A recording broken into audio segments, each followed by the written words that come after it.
Good morning, Hawks. I hope everyone has adjusted to the clocks changing.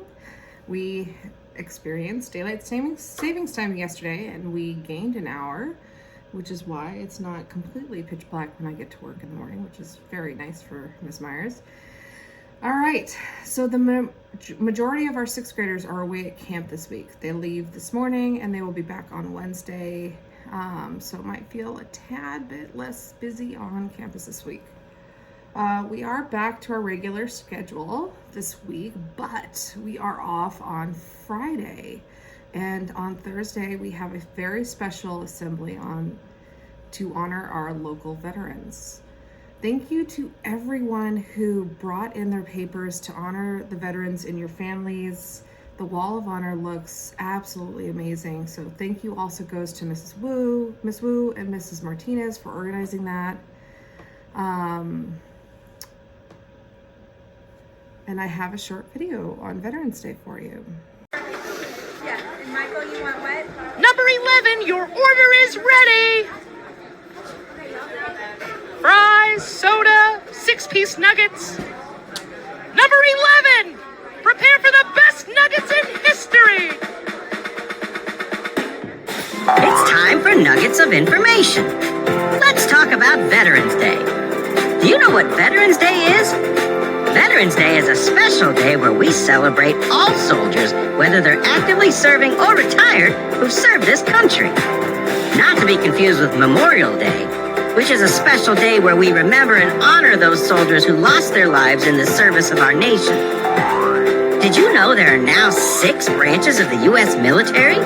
The Army, the Navy, the Air Force, the Marines, the Coast Guard, and the newest branch, the Space Force.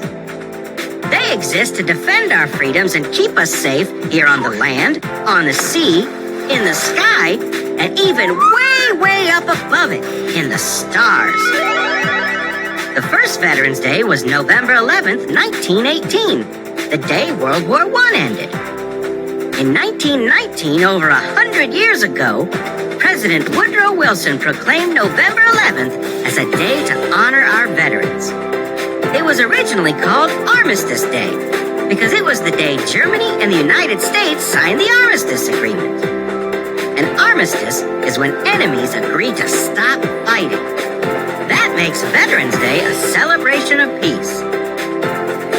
The name was officially changed to Veterans Day in 1954 by President Dwight Eisenhower, so that it included veterans of all wars, not just World War I. Other countries recognize this day too. Australia and our neighbor to the north, Canada, also honor veterans on November 11th, but they call it Remembrance Day. Great Britain celebrates Remembrance Day, but they do it on the Sunday closest to November 11th. All of our soldiers fought side by side in the First and Second World Wars. It's very important to recognize the sacrifice and bravery of our soldiers. Without them, this country might be very different, and we might not enjoy the freedoms that we do today, including cheeseburgers. Those are good. So if you see a veteran or if someone in your family served in the military, make a point to thank them for their service. You don't even have to wait until Veterans Day. It's always a good day to tell a soldier thank you. Every one of us owes our veterans a lot. Number 11! Uh-oh, gotta run. This has been Nuggets of Information, Veterans Day edition. See you all again soon. And remember to thank a veteran today. Whoa, those nuggets are spicy today. Order number 11!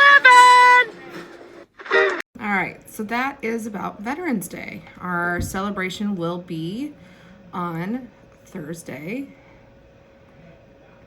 And the true day of Veterans Day is the 11th, but will be honoring that by getting Friday the 10th off. Okay, so you might have noticed that last week Mr. Bennett changed our music, our morning music, and there was a very good reason for that. There's also a new bulletin board in the hallway about this, but this month is National Sikh Awareness and Appreciation Month.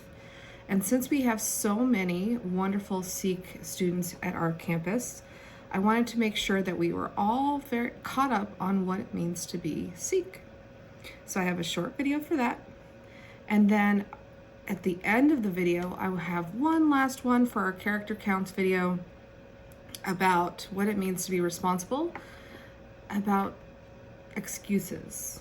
And you'll see when you get to the video, all right? Because I'm getting a lot of people making excuses for their behavior when they need to be standing up for themselves and saying, you know what, I messed up, I did that, so I'm sorry.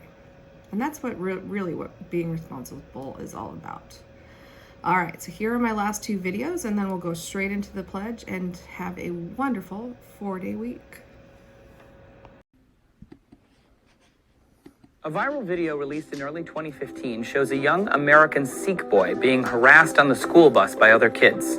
One young girl points at him and chants, "Terrorist, terrorist." This event, and the videos spread online, serve to illustrate the general ignorance of Sikhism. So, who are the Sikhs? The Sikhs are a people from northern India who subscribe to the dictations of 10 important gurus. Their philosophy is encapsulated in the Guru Granth Sahib, which is the holy book of Sikhism. In general, Sikhs believe in one God, equality among all, freedom of religion, and community service. The Sikh religion is independent from the other major monotheistic religions, as well as Buddhism and Hinduism. Sikhs are well known for a few distinct physical attributes. Men usually wear a specific type of turban called a dastar, and both men and women often wear a steel or iron bracelet called a kura. A Sikh's uncut hair and the bracelet are 2 of 5 articles of faith that they are expected to wear at all times. The other articles include a wooden comb, cotton undergarments, and a stylized dagger. These 5 articles symbolize a Sikh's commitment to their faith. Sikhism originated in the 15th century in the Punjab region of what is now northern Pakistan and India. Following the independence of southern Asian colonies from Britain in 1947, Punjab was split between Pakistan and India. This caused civil unrest and violence for a long time, although tensions have cooled since the 90s. The most holy Sikh Gurudwara, or place of worship, is the Golden Temple in India. The Pew Research Center reports that Sikhism is the 5th largest religion worldwide, and there are about 25 million adherents. 9 out of 10 Sikhs reportedly live in India, but there are large communities abroad, especially in the UK, the US, and Canada. In the video from the beginning, the original upload by the young Sikh boy included a description saying, quote, "Kids being racist to me and calling me an Afghani terrorist. If you don't know, I'm not Muslim, I'm Sikh," end quote. Since the September 11th attacks, there have been an increased number of hate crimes against Sikhs. Many people still don't know just how vastly different their religion is compared to Islamic extremism. We've all heard it. It's not my fault. She did it first. I forgot. It's not my job. These are all excuses. Excuses just blame others so we don't have to be responsible for what we did. Here's what I say. It's time we own what we do and start taking responsibility. How can we do that? Well, today we've got 3 things we can do to stop making excuses and start owning our actions. I'm Morgan, this is Rocket Kids, and let's get this started.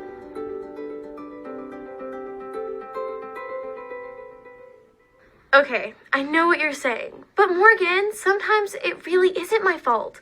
I get what you're saying, I do, but I say, yeah, it is your fault.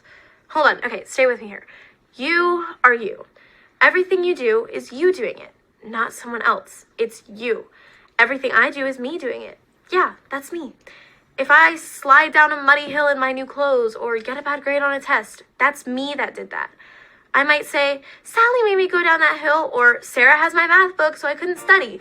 The truth is, Sally and Sarah didn't have anything to do with it. So stop blaming and start owning. Number 1, own your part. Something happened, no matter whose fault you may think it is. And now you have to explain it to an adult why you did what you did. That's so not fun.